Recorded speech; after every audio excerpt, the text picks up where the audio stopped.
Hello. The next story that I'm going to read is the story of, and I may pronounce words wrong when I'm reading it, Charlotte Forten Grimke. Has a little accent mark. Grimke.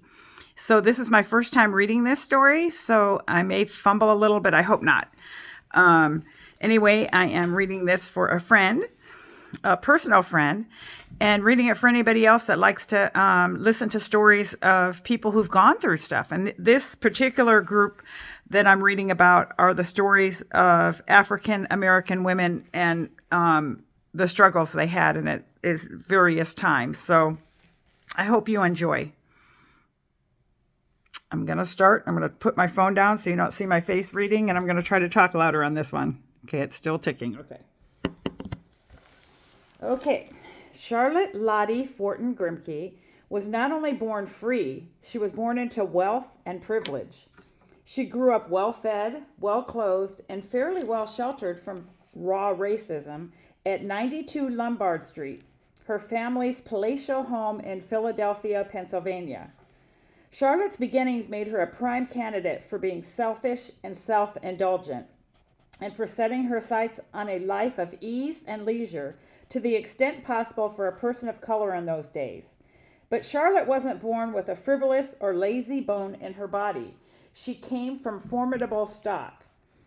Her freeborn grandpapa, James Forten, served in the Revolutionary War as a powder boy aboard the Continental Army's Royal Lewis and was, for a time, a prisoner of war in England. After his release, he returned to his native Philadelphia, but soon left for England in disgust. The treatment of his people by the new nation for which he had risked his life was too much for him to bear. In England, his encounters with abolitionists transformed his rage into organized protest. He returned to Philadelphia around 1782, ready to make his fortune and get involved with his people's plight. The first he achieved by working his way up from an apprentice to a sailmaker named Robert Bridges to being a foreman of the company. James Forten so impressed his employer with his ambition and diligence that when Bridges retired in 1798, he lent him the money to buy his business. Forten had no problem repaying the loan. His business grew and thrived, in large part because he designed a sail that made it easier to steer ships, an invention that translated into greater sales. By 1832, James Forten was a very rich man. He was able to provide his family with a great many comforts money could buy. James Forten also used his money to help others. He bought several people out of slavery. He made his home a way station for the Underground Railroad and became a major financial backer for William Lloyd Garrison's newspaper, The Liberator. Among the other contributions he and his wife, Charlotte, made to the cause was their children. Their daughters, Margarita and Harriet, expert organizers and fundraisers, and Sarah, a writer as well as an organizer, were so stalwart in their abolitionist work that John Greenleaf Whittier, the poet laureate of the anti-slavery movement, celebrated them in a poem, To the Daughters of James Forten. That was the title of the poem. The Forten sisters carried out much of their work under the banner of the Philadelphia Female Anti-Slavery Society, of which, along with their mother, they had been founding members. Two of the Forten sisters married into an activist family. Harriet married Robert Purvis, and Sarah married his younger brother, Joseph. Another founding member of the Philadelphia Female Anti-Slavery Society was Mary Woods, who married the Forten sisters' brother, Robert Bridges Forten. He, a mathematician, poet, and public speaker, was a member of the Philadelphia Young Men's Anti-Slavery Society. Mary and Robert Forten were Charlotte Forten Grimke's parents, and such was the type of family she was born into on August 17, 1837. Sadly, Mary Forten, a very spirited, progressive woman, was unable to mold and shape her daughter because she died when Charlotte was 3. However, the child grew up in the good hands of her father, her grandmother, and her aunts Margarita, Harriet, and Sarah. Charlotte was forever trying to improve herself, intellectually, spiritually. As she once explained in her diary, Excelsior shall be my motive now and forever. All her life she worked to move her mind ever upward and in the service of her race. When Charlotte was born, the city of brotherly love had a long way to go in living up to its motto. In Philadelphia, free people of African descent were not only protesting slavery, but were also pressing for their own rights and protection of their lives and property. In 1838, when Charlotte was 1 year old, a mob burned down the newly built Pennsylvania Hall where the Philadelphia Female Anti-Slavery Society held its meetings. Charlotte's Aunt Sarah had played a key role in the fundraising drive for this hall. In that same year, another mob set fire to a black orphanage, vandalized one church and burned down another, and a faction in the legislature ushered in a new constitution that took the vote away from free people of African descent. And soon they were banned from private and public facilities such as restaurants, theaters, and schools. In her early years, Charlotte was insulated from extreme degradation. She received her elementary education at home from private tutors. For her secondary education, she was sent to a school in Salem, Massachusetts, which had a policy of integration, but where she was the only non-white student at the time. And what a superb student she was. She loved learning, and it was something she would continue to do all her life. Quote, "My studies are my truest friends," she once wrote. She who would teach herself German and French and read, according to one source, roughly 100 books a year. Charlotte Forten continued her education and activism in Salem, too, for she lived in the home of her family's friend, the renowned anti-slavery lecturer Charles Lennox Remond, or it might be Remond, R-E-M-O-N-D. Living in the Remond home meant meeting a host of leading abolitionists, including William Lloyd Garrison and Reverend Theodore Parker, Wendell Phillips, William Wells Brown, and Charles Remond's sister Sarah Parker Remond, as impressive an anti-slavery lecturer as her brother. Forten's association and her nearness to Boston made it easy for her to keep up on some of the most dramatic moments in the anti-slavery movement. One was perhaps the most notorious enforcement of the fugitive slave law. 16-year-old Forten wrote of this 1854 incident in her journal. Thursday, May 25th. Did not intend to write this evening, but have just heard of something that is worth recording. Another fugitive from bondage has been arrested. A poor man who for 2 short months had trod the soil and breathed the air of the Old Bay State was arrested like a criminal in the streets of her capital and is now kept strictly guarded. The man whose plight she lamented was Anthony Burns, a Baptist minister who had stolen himself from Colonel Charles Suttle of Alexandria, Virginia. 3 of Boston's leading attorneys defended Burns. The next evening, Faneuil Hall, F-A-N-E-U-I-L Hall, was packed with protesters who had come to hear such speakers as the Reverend Theodore Parker. They listened, too, to the voice that cried out, quote, "When we go from this cradle of liberty, let us go to the tomb of liberty, the courthouse." The crowd met up with another group led by the once enslaved Lewis Hayden and the Reverend Thomas Wentworth Higginson, who would later distinguish himself in the Civil War. The 2 streams of people set on freeing Burns found themselves outnumbered and outarmed by the military. They left to plot a rescue for another day. Like most everyone else in the area, for days all Charlotte Forten could think about was the fate of Anthony Burns. Tuesday, May 30th. I was very anxious to go to the anti-slavery convention in Boston, and will certainly do so tomorrow. The arrest of the alleged fugitive will give additional interest to the meetings. I should think. His trial is going on, and I can scarcely think of anything else. Thursday, June 1st. The trial is over at last. The commissioner's decision will be given tomorrow. We are all in the greatest suspense. What will that decision be? The next day would not be a bright day for the anti-slavery movement. Friday, June 2nd. Our worst fears are realized. The decision was against poor Burns, and he has been sent back to a bondage worse, 1,000 times worse than death. Even an attempt at rescue was utterly impossible. The prisoner was completely surrounded by soldiers with bayonets fixed, a cannon loaded, ready to be fired at the slightest sign. The return of Anthony Burns to Colonel Suttle, which one source estimates cost the government about $40,000, was for Charlotte Forten a fresh incentive to build up her mind and whole self so she would be fit to help change, quote, the condition of my oppressed and suffering people, end of quote. One of the ways she expressed her sympathies and anger was through poetry. Her first poem to be published was, quote, to WLG on reading his chosen queen, end of quote. It was a tribute to William Lloyd Garrison for his works toward the liberation of her people. It was her early attempt to be involved in such work herself. For her, this was not merely a noble desire, but her Christian duty. These feelings she poured into her poems, only about a dozen of which were ever published. Charlotte Forten did not develop into a great poet, nor did she have the makeup or the constitution to be a mover and shaker like so many of her relatives and friends.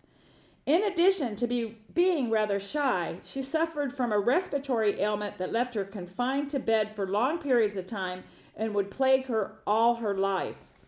So, she joined in the freedom struggle where she could, giving what she had, which early on was her verse. Her poetry was, then, her point of entry into social activism. It was through writing that she moved from being a sympathetic observer of the anti-slavery movement to a participant. Had she never taken this step, she might never have forged into the Port Royal experiment, devoting almost 2 years of her life to teaching former slaves. In November 1861, the Union Army, under the command of S.F. DuPont, battled and beat the rebels at Port Royal Sound in South Carolina. With this victory, they broke the stronghold the Confederate Army had on the plantation-wealthy Sea Islands. In the wake of the Confederate defeat, the plantation owners fled, and their property was confiscated by the Union. This property included land and homes and everything thereon and therein, including about 10,000 enslaved people. Secretary of the Treasury Salmon P. Chase advised President Lincoln to use these liberated black people to prove that those so long regarded as things were fit for citizenship. The secret weapon in the experiment was education. The call went out in the North for teachers willing to journey to the South to ready men, women, and children for a productive freedom. It was the poet and family friend John Greenleaf Whittier who told Charlotte Forten about this opportunity. She had taught off and on in Philadelphia, Salem, and Boston, and promptly applied to the Port Royal Commission in Boston. They rejected her application, supposedly because, as Forten wrote in her diary, quote, they were not sending women at present, end of quote. Owing to Whittier's influence, however, the Philadelphia Port Royal Relief Association said yes to Charlotte Forten. It all happened so quickly. She was notified of her commission on October 21st, 1862. A few days later, she was in New York aboard a steamer named United States, setting out for Port Royal. At sea, October 27th, Monday. Let me see. Where am I? What do I want to write? I am in a state of utter bewilderment. The next day, she was settling in at her new home on St. Helena Island, quote, in the very heart of rebeldom, as she put it. St. Helena, located midway between Charleston, South Carolina, and Savannah, Georgia, is one of the string of sea islands stretching up the Atlantic coast from Florida to North Carolina. St. Helena was hot, wet, and mosquito-infested, and accessible to the mainland only by boat. The conditions under which Forten lived and worked were extremely trying, extremely exhausting. Everything was makeshift. But she persevered, putting up with the lack of comforts, the bugs, and classes with more students than she could easily handle. It was hardly an ideal situation for someone with poor health.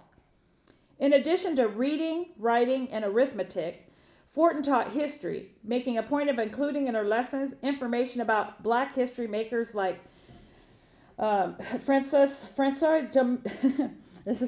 Dominique Toussaint Louverture, the leader of the Haitian Revolution. It's a really long name. The last name looks like it's Tousssaint-Louverture, the leader of the Haitian Revolution. Okay. And there was so much history she watched in the making. Among her new friends was Thomas Wentworth Higginson, one of the would-be rescuers of Anthony Burns. Now a colonel, he was at St. Helena on a very special assignment to command the 1st South Carolina Volunteers in an all-black regiment. Forten was supposed to join them as a teacher on their foray to Florida, but Confederate victories in the area put an end to these plans.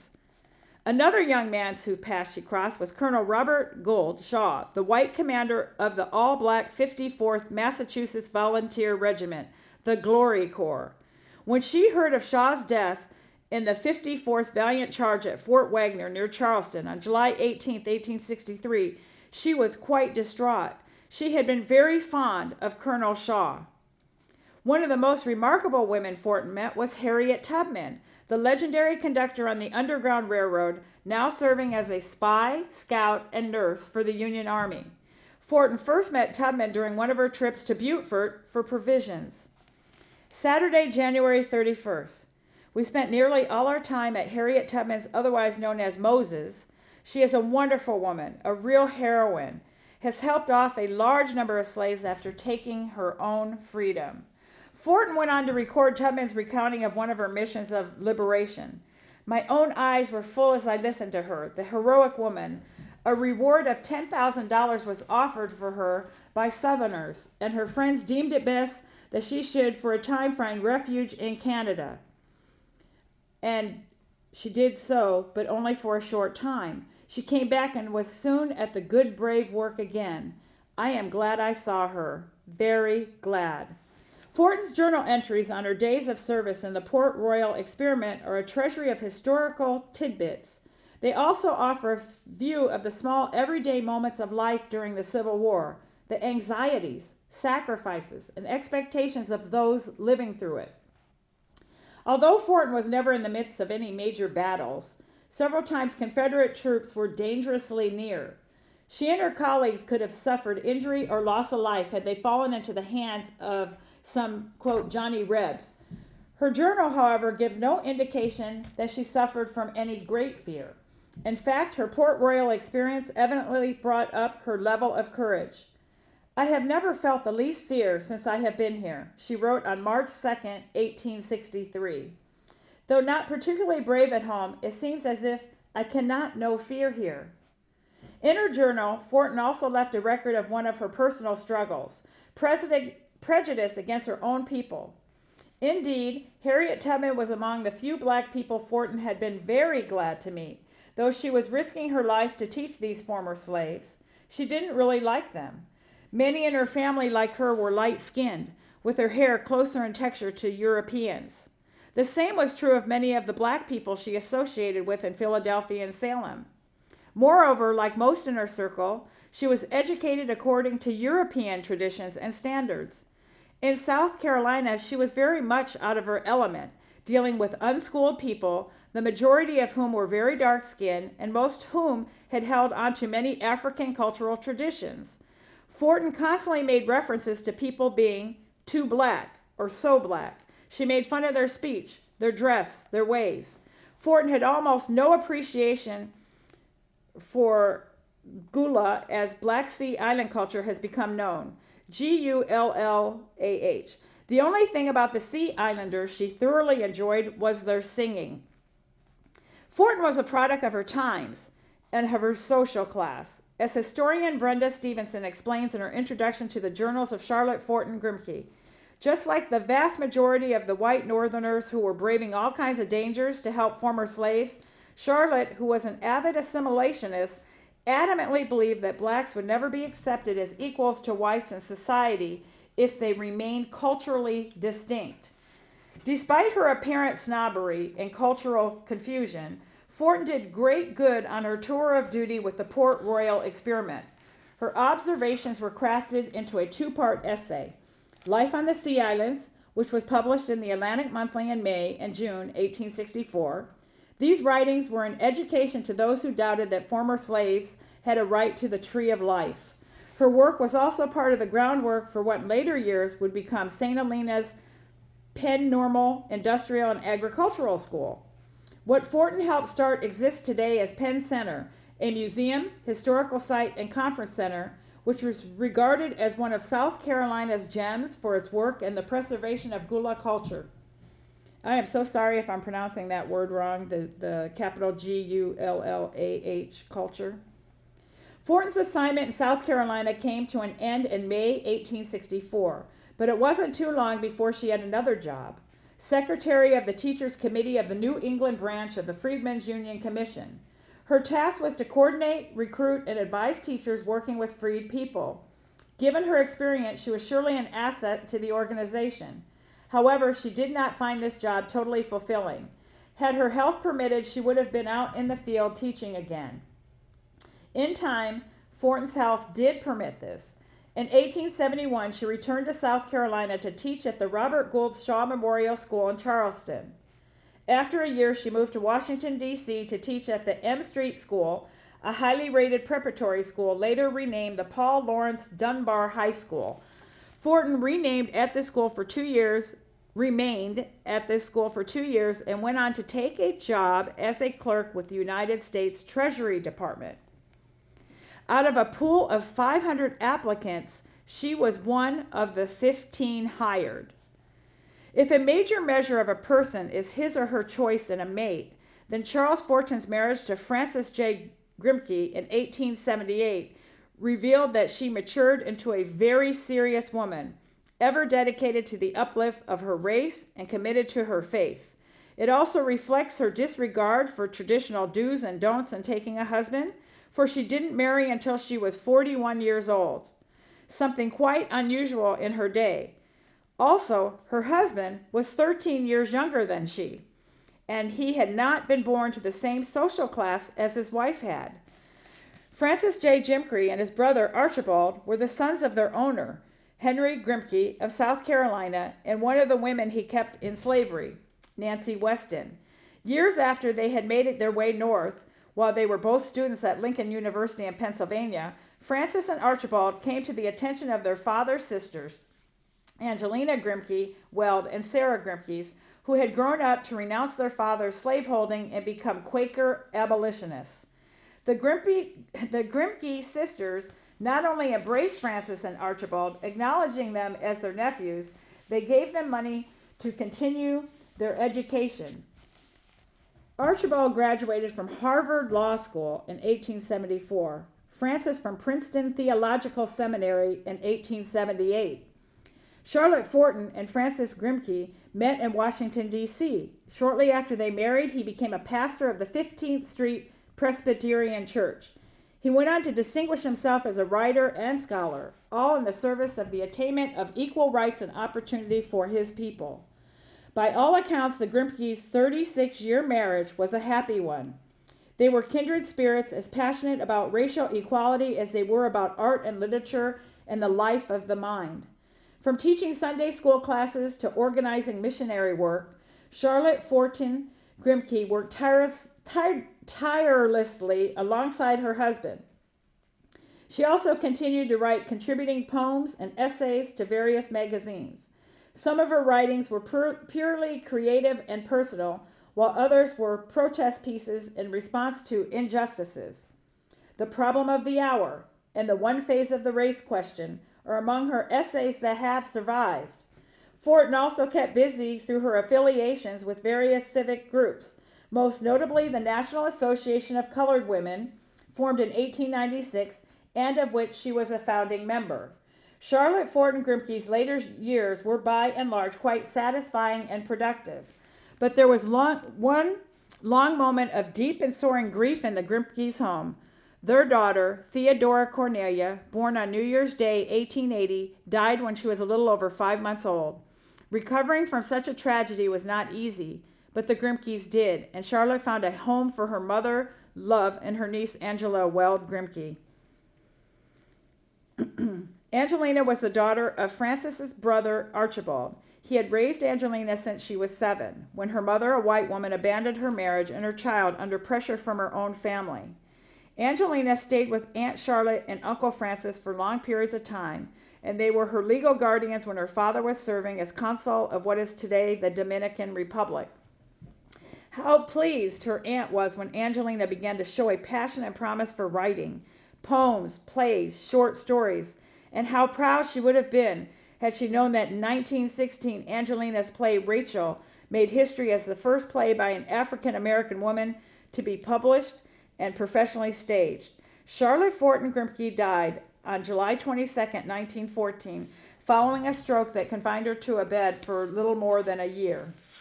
So that is the story of Charlotte Forten Grimke. I hope that you enjoyed it and learned something new. I did, and hopefully my pronunciation of words wasn't too hard. And that all is well, and have a good day.